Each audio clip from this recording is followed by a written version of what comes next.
Once, upon a midnight dreary, while I pondered weak and weary over many a quaint and curious volume of forgotten lore, while I nodded, nearly napping, suddenly there came a tapping, as of someone gently rapping at my chamber door. "'Tis some visitor," I muttered, tapping at my chamber door. Only this, and nothing more. Distinctly I remember it was in the bleak December, and each separate dying ember wrought its ghost upon the floor. Eagerly I wished the morrow. Vainly I had sought to borrow from my books surcease of sorrow for the lost Lenore, for the rare and radiant maiden whom the angels name Lenore, nameless here, forevermore. And the silken, sad, uncertain rustling of each purple curtain thrilled me, filled me with fantastic terrors never felt before, so that now, to still the beating of my heart, I stood repeating, "'Tis some visitor, entreating entrance at my chamber door, some late visitor, entreating entrance at my chamber door. This it is, and nothing more." Presently, my soul grew stronger. Hesitating then no longer, "Sir," said I, "or madam, truly your forgiveness I implore, but the fact is I was napping. And so gently you came rapping, and so faintly you came tapping at my chamber door, that I scarce was sure I heard you. Here, I opened wide the door. Darkness there. Nothing more. Deep into that darkness peering. Long I stood there wondering, fearing, doubting, dreaming dreams no mortal ever dared to dream before, but the silence was unbroken. The stillness gave no token, and the only word there spoken was the whispered word, "Lenore." This I whispered, and an echo murmured back the word, "Lenore." Merely this, nothing more.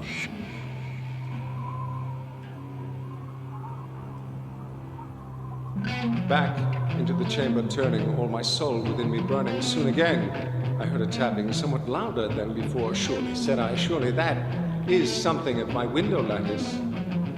Let me see then what thereat is, and this mystery explore." But my heart was still a moment, and this mystery explore. "'Tis the wind, and nothing more." Open here I flung the shutter, when, with many a flirt and flutter, in there stepped a stately raven of the saintly days of yore. Not the least obeisance made he, not a minute stopped or stayed he, but with mien of lord or lady perched above my chamber door, perched upon a bust of Pallas, just above my chamber door, perched and sat, nothing more. Then, this ebony bird beguiling my sad fancy into smiling, by the grave and stirred decorum of the countenance it wore. "Though thy crest be shorn and shaven, thou," I said, "art sure no craven, ghastly, grim, and ancient raven, wandering from the nightly shore. Tell me what thy lordly name is on the night's Plutonian shore." Quoth the raven, "Nevermore." Much I marvel this ungainly fowl to hear discourse so plainly, though its answer little meaning, little relevancy bore, for we cannot help agreeing that no living human being ever yet was blessed with seeing bird above his chamber door, bird or beast, upon the sculptured bust, upon his chamber door, with such a name as Nevermore. But the raven, sitting lonely on the pallid bust, spoke only that one word, as if his soul in that one word he did outpour. Nothing farther than he uttered, not a feather than he fluttered, till I scarcely more than muttered, "Other friends have flown before. On the morrow he will leave me, as my hopes have flown before." Then the bird said, "Nevermore." Startled by the stillness broken by reply so aptly spoken, "Doubtless," said I, "what it utters is its only stock and store, caught from some unhappy master, whom unmerciful disaster followed fast and followed faster, till his songs one burden bore, till the dirges of his hope that melancholy burden bore of never, nevermore. But the raven, still beguiling all my fancy into smiling straight, I wheeled a cushioned seat in front of bird and bust and door. Then, upon the velvet sinking, I betook myself to linking fancy unto fancy, thinking what this ominous bird of yore, what this grim, ungainly, ghastly, gaunt, and ominous bird of yore meant in croaking nevermore. This I sat engaged in guessing, but no syllable expressing to the fowl whose fiery eyes now burned into my bosom's core. This and more I sat divining, with my head at ease reclining on the cushion's velvet lining that the lamplight gloated o'er, but whose velvet violet lining with the lamplight gloating o'er she shall press on nevermore. Then methought the air grew denser, perfumed from an unseen censer swung by seraphim, whose footfalls tinkled on the tufted floor. Wretch, I cried, thy God hath lent thee, by these angels he hath sent thee respite. Respite and nepenthe from the memories of Lenore. Quaff, O quaff this kind nepenthe, and forget this lost Lenore, quoth the raven, nevermore.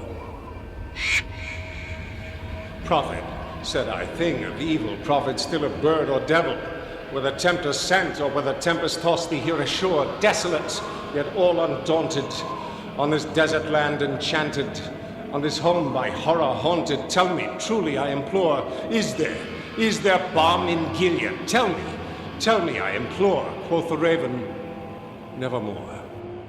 Prophet, said I, thing of evil, prophet, still a bird or devil, by that heaven that bends above us, by that God we both adore. Tell this soul with sorrow laden, if within the distant Aden it shall clasp a sainted maiden whom the angels name Lenore. Clasp a rare and radiant maiden whom the angels name Lenore, quoth the raven, nevermore. Be that word our sign of parting, bird or fiend, I shrieked, upstarting. Get thee back into the tempest and the night's Plutonian shore. Leave no black plume as a token of that lie thy soul hath spoken. Leave my loneliness unbroken, quit the bust above my door. Take thy beak from out my heart, and take thy form from off my door, quoth the raven, nevermore. And the raven, never flitting, still is sitting, on the pallid bust of palace just above my chamber door. To his eyes have all the seeming of a demon's that is dreaming, and the lamplight o'er him streaming throws his shadow on the floor, and my soul, from out that shadow that lies floating on the floor, shall be lifted